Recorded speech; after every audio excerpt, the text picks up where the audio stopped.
Você escreve ransomware, você para o ransomware, você é amigo do ransomware, o ransomware é como um filho para você. Qual que é a sua relação com o ransomware? Eu vou usar uma frase interessante que eu vi esses dias aí, que o ransomware é meu malvado favorito, né? Então, assim, eu estudo toda a técnica, o que ele faz, como ele se propaga, quais são os mecanismos ali que podem ser criados de defesa, ou seja, o que ele faz e o que eu, como um cara de defesa, posso fazer para parar ele, segurar ele nos ambientes que eu atuo. Então, eu estudo tudo, toda a cadeia, o grupo, como o grupo atua, por exemplo. Existem grupos de ransomware que normalmente eles publicam um trecho do que eles exfiltraram da empresa. Por exemplo, foi na empresa do Flávio e consegui ali o banco de dados dele. Flávio, está aqui um trecho do seu banco de dados. Se você não me pagar o que eu quero em bitcoins, eu vou publicar isso aqui na internet e vazar os seus dados. E já tem outros grupos que não, olha, ele invade e ele simplesmente vai publicar e ele não quer saber se você vai pagar ou não. Então tem todo esse comportamento. Por quê? Porque isso envolve várias áreas quando você está trabalhando em resposta a incidentes.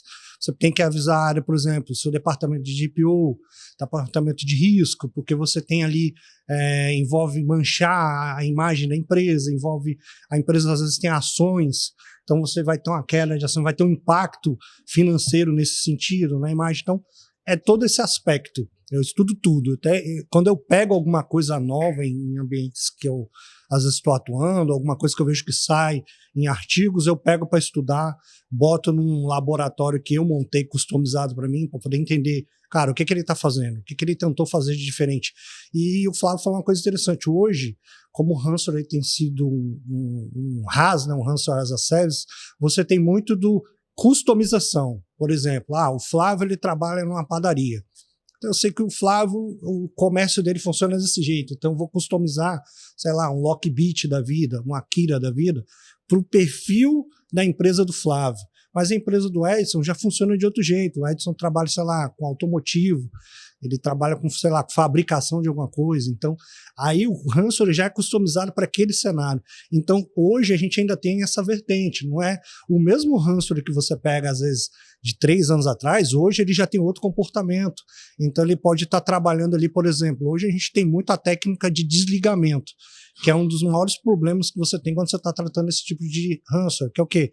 Ele criptografa tudo, vaza os seus dados e vai lá e desliga o servidor. Ou seja, uma técnica que a gente usa muito que chama-se dump de memória, você analisar o que ficou na memória RAM do servidor, da máquina, você não consegue porque você desligou a máquina, então você perdeu tudo.